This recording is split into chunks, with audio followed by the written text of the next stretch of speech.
What's up, everybody? We have gotten several more spoilers over the weekend, and I just wanted to get to today and see what all they were. So without talking too much, let's go ahead and dive right in. So we got a Wonders blog post, and this is the big change. The others are just things that I noticed that I wanted to talk about as well. A bunch of new cards, I believe 5 new cards. And here's the official trailer. These went up Saturday, and I just wanted to give things a little bit of time. So the first is going to be Dabu Dawn Rider, a legendary wonder ratkin mouse explorer. I like to see mouse in there. Mice and bards are 2 of the classes that I feel like have a lot of room for growth. For in Magic, there's something called a tribal or typal deck where you're playing a bunch of mice or a bunch of bards or a bunch of something, and I'm seeing support already for mice and bards, and of course, Heliosynth has some good support there that I'm actually thinking about building around, but I'd love to see more support for the mice, A, because they're adorable, but B, because that would be such a fun deck to play. And Dabu Dawn Rider here says, whenever this loses a battle, you may move it to target realm where an opponent doesn't control a stone. So I like that. I like the way it's worded because you could move it to a realm where you control a stone and you need to solidify, or you could move it to an open realm, a newly opened realm. If you knew that you didn't have a way to take back this realm and you had a free attack or something, you could free attack in this realm that has Dabu as your first action and immediately move Dabu into the new open realm. I think there's some really cool stuff that could be done with this card, and it's also just really cool looking. I love the art in this set. I'm really excited. The second is Baby Stonehorn, an uncommon. 1 cost, 1 power, secondary wonder on Baby Rhino Beast. Now here's what I think is really interesting. I told you there was going to be another key word, and it ended in EN, and we saw that on the promos, and here we are seeing the full version of it, and I was absolutely right about what it does. I didn't know what the name was. Awaken, +2 for each wonder here. If you seized a stone in this realm, this is awakened. So awaken is definitely a new key ability. And it triggers when you seize a stone this round. So, and it clearly does different things when different things are awakened. It can be pluses, it can be, I'm guessing a lot of different things can happen when awaken is triggered. But this is really cool. I like to see this ability in its fullness and be able to read the whole thing.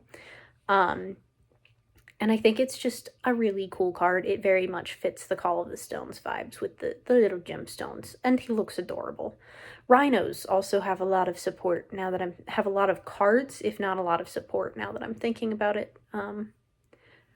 Nova Launcher, a mythic. A 6 cost primary item, equipment launcher. Equipped wonder gets +3, and it's got sacrifice free. Choose this realm or an adjacent realm. Each player shuffles all wonders they own there into their decks. Sacrifice ability is already going to go hard comboing with Trevalian, the other mouse that we saw spoiled in promos, that allows you to do a sacrifice ability without sacrificing something. I can see this card being absolutely insane in some decks. And being able to basically reset some realms is going to be insane. Especially if that's on something with flying. Oof. Here is another mythic, a 4 cost primary spell, Rite of Focus, Fist of the Broken. If this is the first card you played this round, destroy target wonder. If no opponent have played a card this round, this spell costs 3 less. So if you get to go first, you can destroy a wonder for the cost of 1. I think the way this is worded is really interesting. because you could have one if, you could have the other, you could have none of the ifs. It would be, I don't know why someone would do it, but technically you could play this card where it's not the first card you played and other opponents have played cards, in which case you'd spend 4 cost on nothing. Which was really interesting. At least that's how I'm reading the card right now. And so this is a really interesting card just because of the way that it's worded and figured out. I will be really interested to see how people play this and how often it's played as Call of the Stones works its way into main gameplay next year.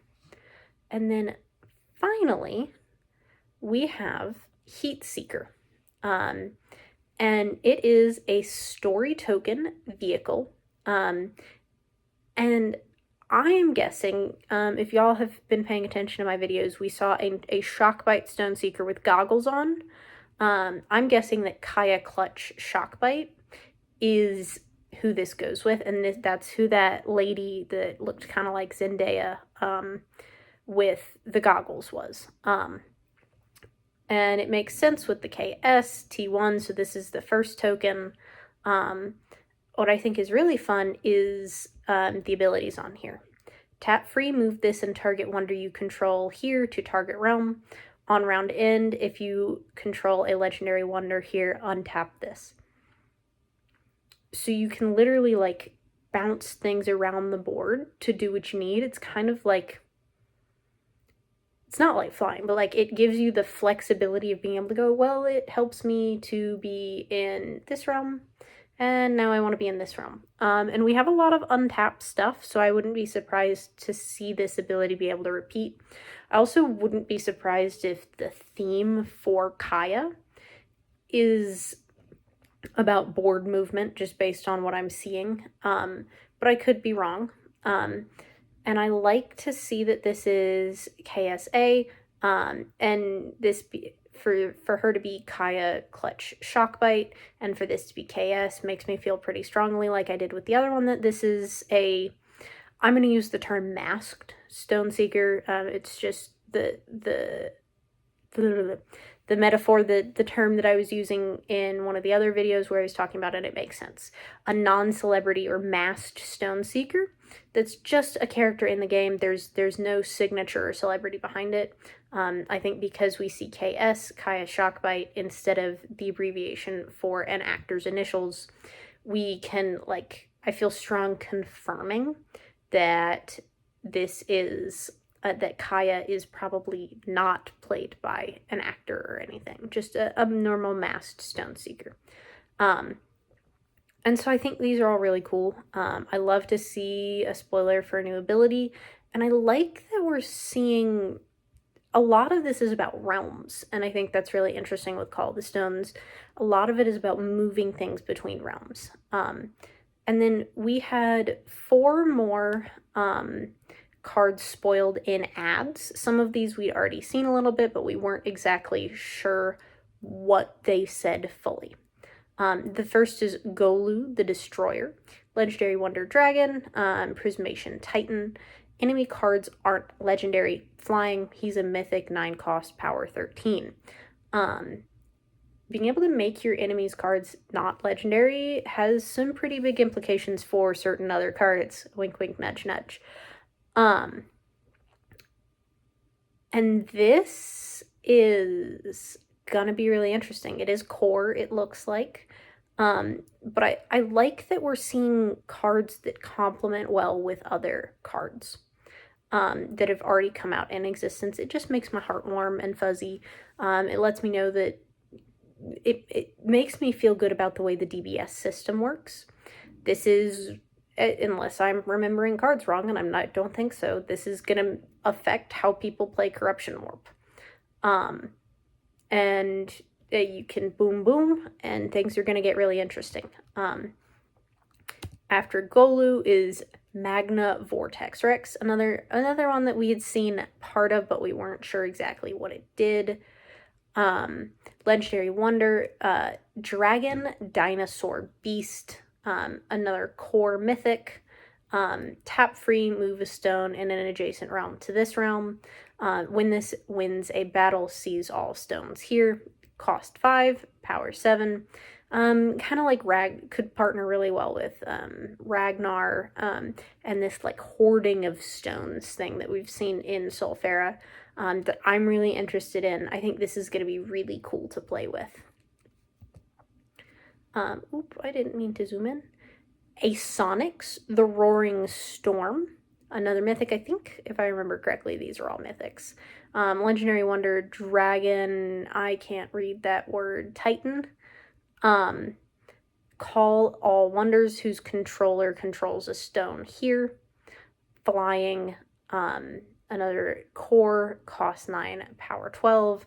I think this is really cool. I think it was smart to spoil this before some of the common, uncommon, and rares where call is done, because it gets us all thinking, what is call? We were all guessing that call was a keyword, and this is going to be a really powerful ability. So I'm really excited about all these cards. And then, last but not least, Captain Nebula Talon, a primary wonder Tigerian captain citizen.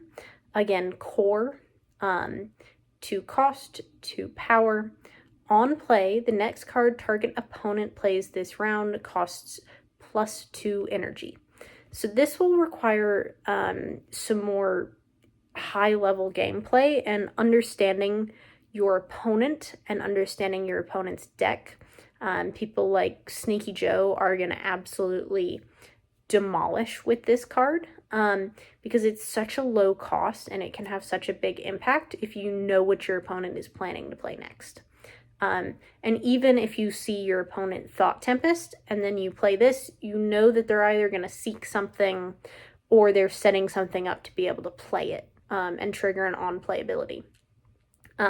So this is really cool. I like that we're seeing something that's not like a 9 cost, 13 power setup in here. And I think these cards, I think most of them we'd already seen at some point, but we hadn't seen the entire card. So I'm really excited about all of these. Let me know below which of these cards is your favorite. What questions do you have? What are you thinking about these spoilers? And always, please like, comment, subscribe, and keep being your wonderful selves.